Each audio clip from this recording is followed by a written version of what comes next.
All right, so I just want to do a couple more examples. I should have written this one first, but let's determine the volume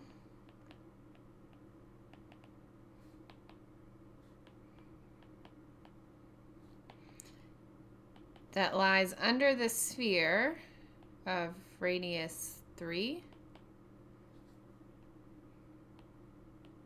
So that has the equation x squared plus y squared plus z squared equals 9. Above the plane, z equals 0. And inside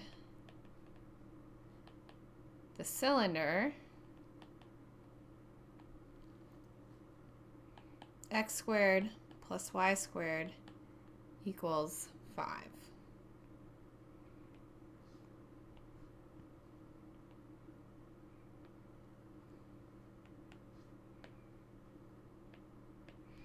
Okay, so I've got that cylinder, x squared plus y squared equals 5.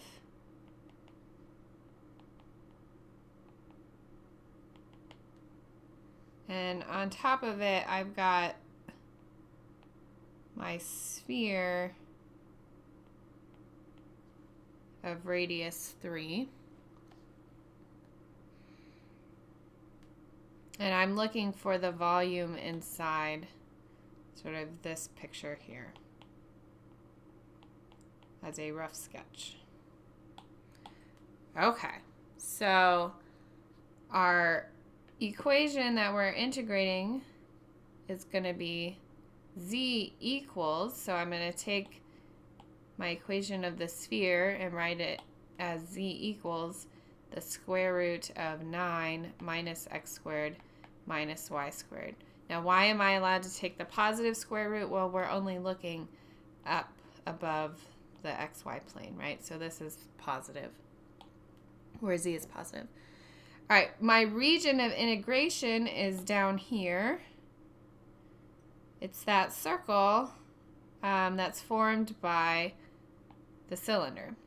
So R is the circle x squared plus y squared equals 5. And let's zoom in a little bit here.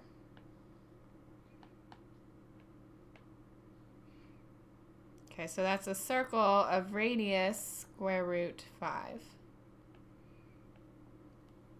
All right, now we're in the section using polar coordinates, so we're going to want to write our double integral using polar coordinates. All right, so in general, the volume of such a region is the double integral over R of f of xy dA. And so I'm going to have to flip the page, but let's maybe keep some of this with us.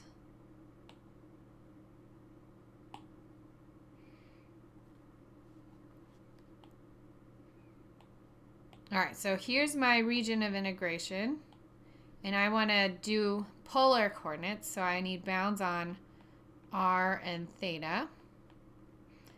This is a circle, so in a circle, my bounds on r go from 0 to the radius of the circle, so in this case, it's going to be 0 to root 5. And my bounds on theta, well, this is a filled in circle, right? So as I go around the circle, my theta values go from 0 to 2 pi. Okay, so we have the double integral over R of f of xy, which was 9 minus x squared minus y squared dA. And I'm going to write that in polar coordinates. So theta runs from 0 to 2 pi. R runs from 0 to square root of 5. And inside, I'm going to replace x and y with their polar equivalents. So r cosine theta, quantity squared here. And then minus r sine theta, quantity squared. And dA becomes r dr d theta. Don't forget that r. All right, so let's actually work this one out. So I go 0 to 2 pi, 0 to root 5, 9. Now what happens here inside this integral? I'm going to get an r squared cosine squared and an r squared sine squared here. And I could factor that minus out, right? So I have minus, whoops, let's see if I can make it stay. R squared cosine squared theta with a parenthesis there, plus r squared sine squared theta, which becomes just an r squared, right? So I get minus r squared here. R dr d theta. All right, this is just a u substitution, right? So I want to use 9 minus r squared as my u. Then du is negative 2r. I've got the r already here, so I need a negative 2, and I correct with a negative 1/2 out front.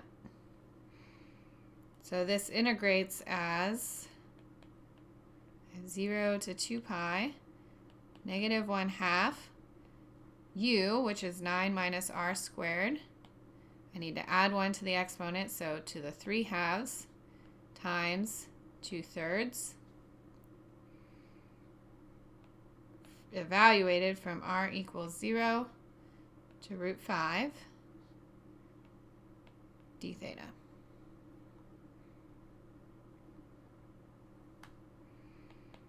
All right, so 0 to 2 pi. I've got a negative 1/2 times 2/3. That becomes a negative 1/3 times 9 minus 5 to the 3/2 minus 9 minus 0 to the 3/2 d theta.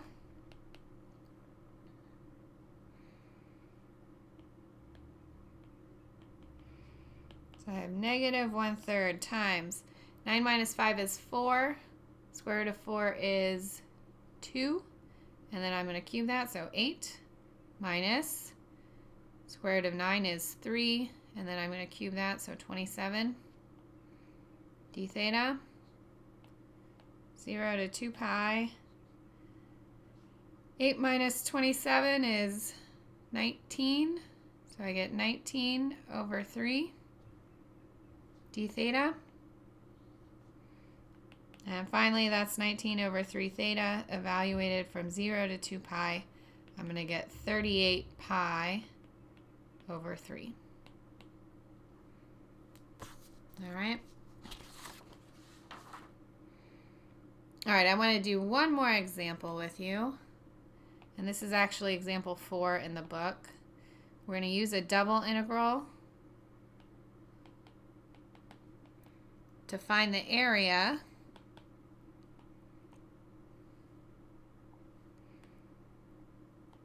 enclosed by the graph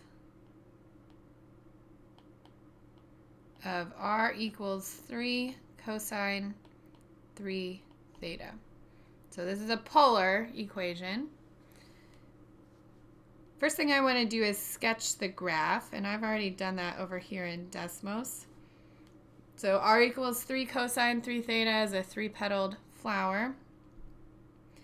And these petals are all the same area, so it's enough to just find the area of one single petal. Now, if you don't remember how to plot these in polar coordinates, you should look back at your Calc 2 notes or contact me and we can go through some examples individually. All right, so how could I get one of these petals? Well, I'm going to be back at 0. Let's see, when I plug in pi over 6. And so if I go from negative pi over 6 to positive pi over 6, that's going to give me that first petal there. All right, so that's what I'm looking at. I'm going to try to find the area of that first petal and then multiply by 3.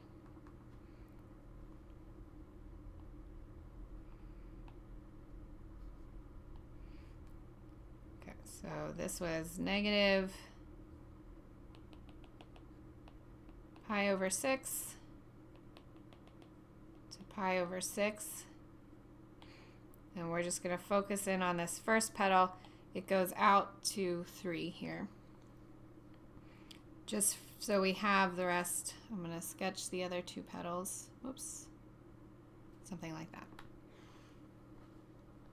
All right, so let's think about what my bounds are here in polar coordinates.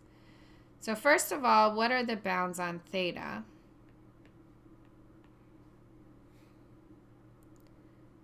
Well, I'm looking right here, and I've already written those bounds down, right? My thetas run from negative pi over 6 to pi over 6.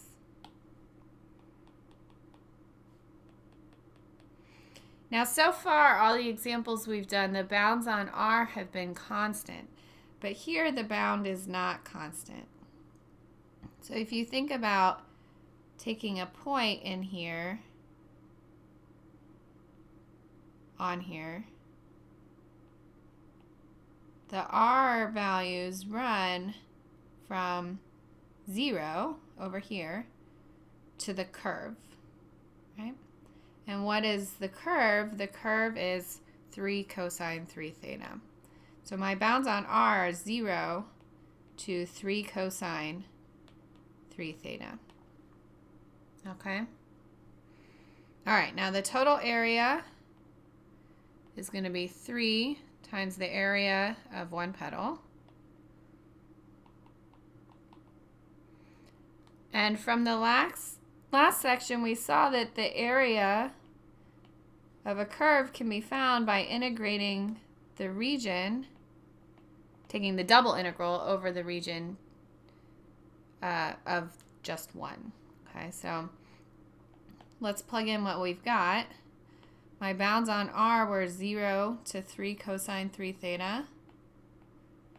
And on theta, it went from negative pi 6 to pi 6. And I have R, dr, d theta. That's my dA, right? Okay, now it's just a basic integration.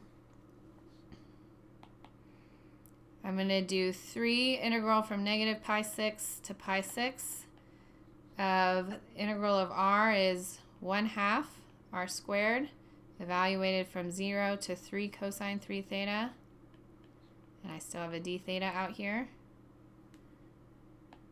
So that's the integral from negative pi 6 to pi 6 of 1/2 3 cosine 3 theta squared minus 0 dA, or d theta, sorry.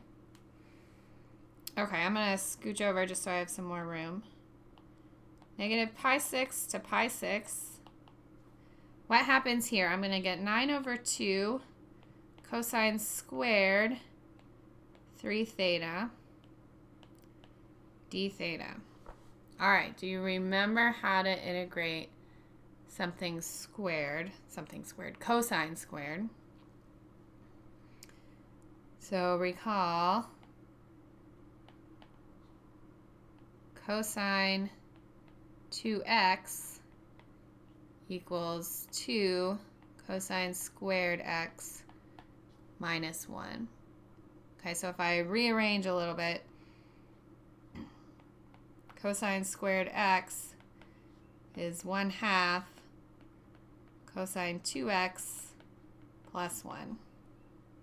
Okay, so we're going to use that trig identity to make our integration a little bit easier. And this is just x that I've got here.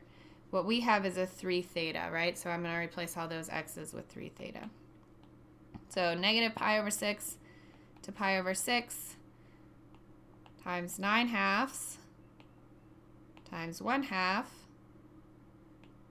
cosine 6 theta plus 1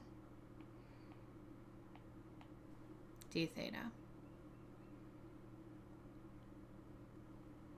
All right, so from here, I think you should be good. You can pull the 9/4